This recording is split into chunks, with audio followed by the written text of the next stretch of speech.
INDIA गठबंधन जो मुख्य विपक्षी गठबंधन माना जा रहा है 2024 में होने वाले लोकसभा चुनावों में एनडीए अलायंस के खिलाफ उनकी लगातार बैठकें तो जारी है, लेकिन समस्या अब ये है कि क्योंकि दल बहुत सारे हैं, पार्टियां बहुत सारी है, बहुत सारी आइडियोलॉजी है, इतने सालों से इतने वक्त से एक दूसरे के खिलाफ बोलते आए हैं, लेकिन अब लोकसभा चुनावों में एक साथ एक ही मंच पर खड़ा होना होगा।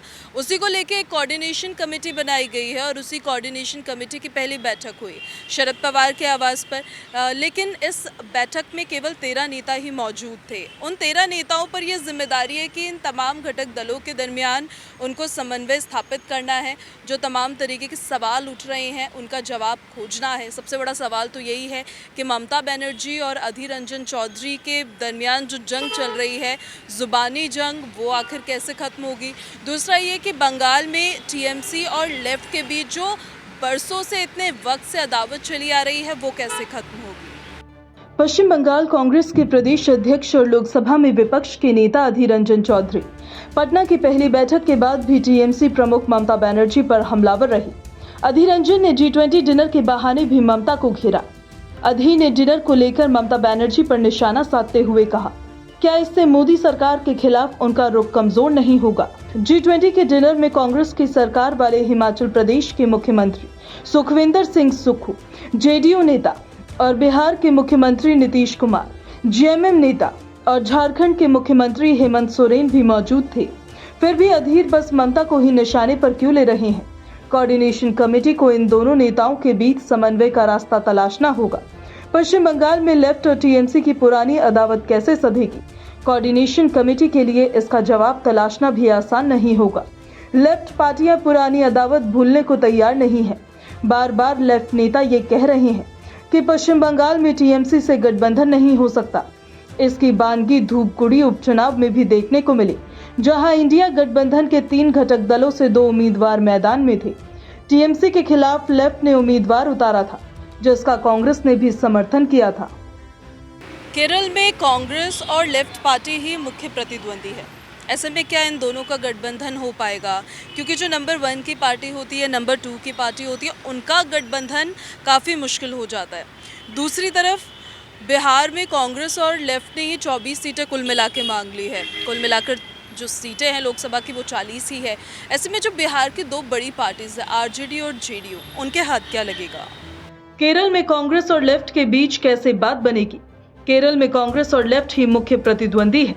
राजनीति में नंबर 1 और 2 के बीच गठबंधन मुश्किल माना जाता है और केरल की सियासी तस्वीर ऐसी ही है।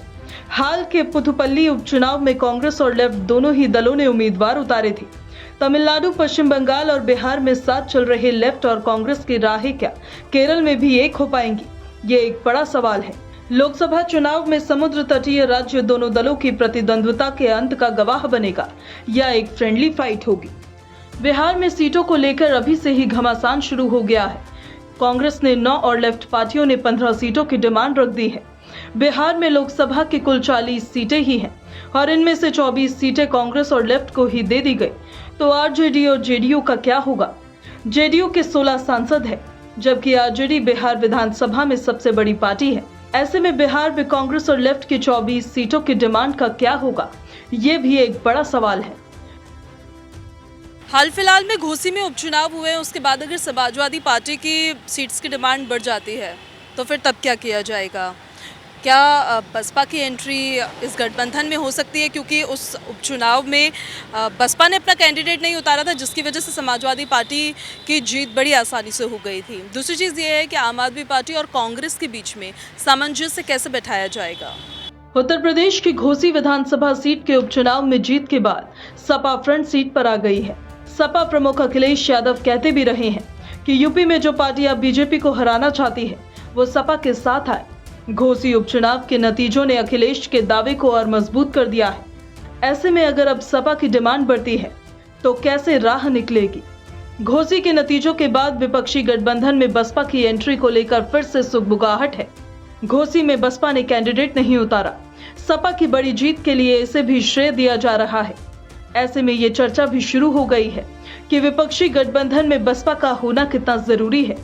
ऐसे में ये भी बड़ा सवाल है कि गठबंधन में बसपा की एंट्री की कोशिशें क्या फिर शुरू होंगी। अगर बसपा के साथ बातचीत आगे बढ़ती है तो यूपी में सीटों का पेच कैसे सुलझेगा? तो वहीं दिल्ली और पंजाब में आम आदमी पार्टी और कांग्रेस के बीच सामंजस्य कैसे बैठेगा? पंजाब कांग्रेस के नेता आम आदमी पार्टी से गठबंधन के खिलाफ है। आम आदमी पार्टी के नेता और पंजाब के मुख्यमंत्री भगवंत मान भी कह चुके हैं कि हम अकेले लड़ना और जीतना चाहते हैं। एक तरफ दोनों दल इंडिया गठबंधन के मंच पर साथ हैं, तो वहीं दूसरी तरफ दोनों दलों के नेताओं के बीच तलवारें खिंची हैं। सबसे बड़ा सवाल तो ये है कि सीट शेयरिंग का फॉर्मूला क्या रहने वाला है।